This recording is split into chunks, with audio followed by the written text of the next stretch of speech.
ತರಕಾರಿ ಸಾಂಬಾರು ಸೊಪ್ಪಿನ ಸಾಂಬಾರನ್ನ ತಿಂದು ಬೋರ್ ಆಗಿದ್ದರೆ ಒಂದ್ಸಲ ಈ ರೀತಿ ಕಾಯಿ ಬಜ್ಜಿನ ಮಾಡ್ಕೊಳ್ಳಿ. 10 ನಿಮಿಷದಲ್ಲೆಲ್ಲ ಇದು ರೆಡಿಯಾಗಿಬಿಡುತ್ತೆ. ಬಿಸಿ ಬಿಸಿ ಅನ್ನಕ್ಕೆ ತುಪ್ಪ ಹಾಕ್ಕೊಂಡು ತಿನ್ನೋಕ್ಕೆ, ಬಿಸಿ ಬಿಸಿ ಮುದ್ದೆಗೆ ಅಂತೂ ಸೂಪರಾಗಿರುತ್ತೆ.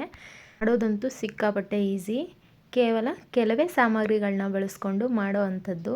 ಮೊದಲಿಗೆ ನಾನಿಲ್ಲಿ 1 ಕಪ್ ಆಗೋಷ್ಟು ತೆಂಗಿನಕಾಯಿ ತುರಿನ ತಗೊಂಡು ಜಾರಿಗೆ ಸೇರಿಸ್ಕೊಳ್ತಾ ಇದ್ದೀನಿ.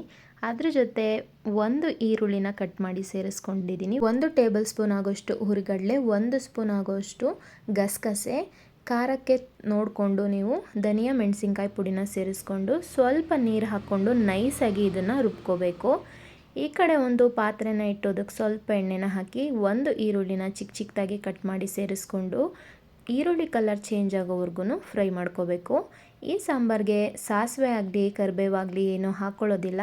ಬರೀ ಈರುಳ್ಳಿನ ಎಣ್ಣೆಯಲ್ಲಿ ಫ್ರೈ ಮಾಡ್ಕೊಳ್ಳೋದಷ್ಟೇ. ಈರುಳ್ಳಿ ಸ್ವಲ್ಪ ಕಲರ್ ಚೇಂಜ್ ಆಗ್ತಿದ್ದಾಗೇ ರುಬ್ಬಿಟ್ಕೊಂಡಿರೋವಂಥ ಮಸಾಲೆ ಸ್ವಲ್ಪ ನೀರನ್ನ ಸೇರಿಸ್ಕೊಂಡು ಎಣ್ಣೆಯಲ್ಲಿ 1 ನಿಮಿಷ ಇದನ್ನು ಹುರ್ಕೋಬೇಕು. ಎಣ್ಣೆಯಲ್ಲಿ 1 ನಿಮಿಷ ಹುರಿದಿದ್ದಾದಮೇಲೆ ರುಚಿಗೆ ತಕ್ಕಷ್ಟು ಉಪ್ಪನ್ನ ಸೇರಿಸ್ಕೊಂಡು ನೋಡಿಕೊಂಡು ನೀರನ್ನ ಹಾಕೋಬೇಕು. ಈ ಸಾಂಬಾರು ತುಂಬ ಗಟ್ಟಿನೂ ಇರಬಾರ್ದು, ತುಂಬ ತೆಳುನೂ ಇರಬಾರ್ದು, ಮೀಡಿಯಮ್ ಆಗಿದ್ದರೆ ತುಂಬ ಚೆನ್ನಾಗಿರುತ್ತೆ. ಈಗ ಇದನ್ನು ಒಂದು 5 ನಿಮಿಷ ಲೋ ಫ್ಲೇಮ್ನಲ್ಲಿ ಚೆನ್ನಾಗಿ ಕುದಿಸ್ಕೋಬೇಕು. ನೋಡ್ಕೊಂಡ್ರಿ ಅಲ್ವಾ ಎಷ್ಟು ಈಸಿಯಾಗಿ ಕಾಯಿ ಬಜ್ಜಿ ರೆಡಿ ಆಗಿಬಿಡ್ತು. ಟೇಸ್ಟ್ ಮಾತ್ರ ತುಂಬಾ ಚೆನ್ನಾಗಿರುತ್ತೆ.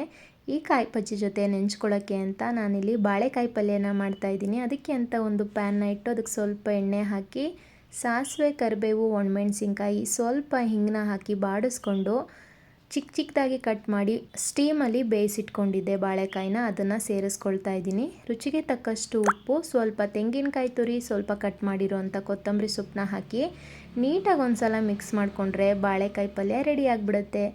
ಊಟದ ಜೊತೆ ನೆಂಚ್ಕೊಳ್ಳೋದಕ್ಕೆ ಈ ರೀತಿ ಪಲ್ಯ ಮಾಡಿಕೊಂಡ್ರೆ ತುಂಬ ಚೆನ್ನಾಗಿರುತ್ತೆ.